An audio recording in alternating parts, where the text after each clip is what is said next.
the most expensive to the ugliest, here are Valorant's most controversial skins. To start off, let's talk about the beloved Ender Flame bundle. While the community is fairly indifferent to it by now, it actually was a hot topic on its release, and not for good reasons. For starters, it was the first skin bundle that was made up of Ultra Edition skins. This meant that the price of the bundle went up to around $100, which seemed absolutely ridiculous at the time. If only they knew just how much more expensive skins would get. On top of that price, it didn't even seem worth it. It was dubbed overhyped and overpriced, and there were significant concerns over the flamboyant effects affecting gameplay. Some found the animations over the top and distracting, especially the reload animation that took up too much space in the center part of the screen. There were even people who went beyond that and said that the base designs for the guns looked bad as a whole. Whether you agree or not with that sentiment, this is one thing we can all see is truth. The Minima bundle just sucks. The general consensus is that all guns just look way too clunky and blocky, with some even calling it the Roblox guns. I get that the theme for Minima is, well, minimalism, but it's just so minimalist that it took all the details out of the default gun skins and made it just one vaguely gun-shaped chunk of black textures. What the fucking Roblox. Yo. That's sick.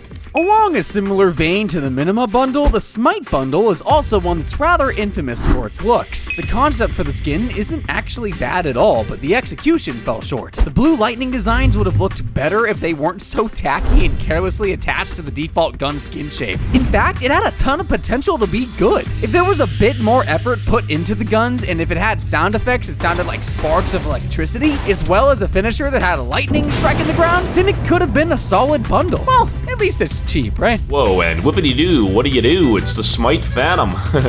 I would rather get zapped by lightning 6 times and microwaved. Unfortunately, there are other gun skins that look bad and don't even come cheap. The Prism bundle is the epitome of zero effort. At least with the Minima bundle and the Smite bundle, they tried a bit to make the guns follow a certain concept. With the Prism bundle, they just straight up recolor the default skins. Imagine paying $60 just so you can make 5 guns and 1 knife blue. And well, sometimes it isn't just about the amount of effort, but also where you're putting the effort into. Green screen skins have long been discussed in the FPS gaming communities, and there's a lot of mixed feelings about them. Essentially, you're just taking a gun shape out of your screen and slapping any image you want over it. That doesn't sound too harmful, until Valorant charges you up to $60 to $80 for them. These include the Nebula bundle, the Winter Wonderland bundle, Undercity bundle, and more. It's not that green screen skins don't have potential, but unfortunately, as of now, there simply isn't any attempt being made to make them worth their price tags. Please do not buy it.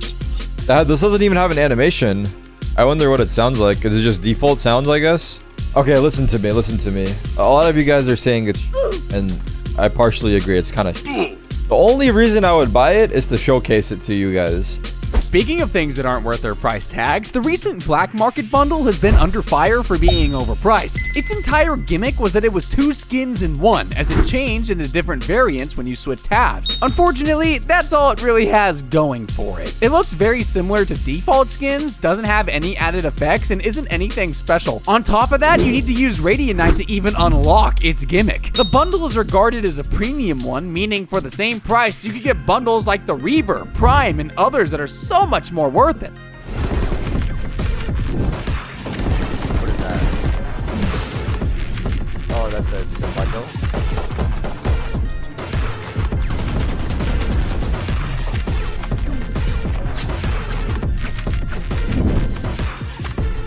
It's a little mid.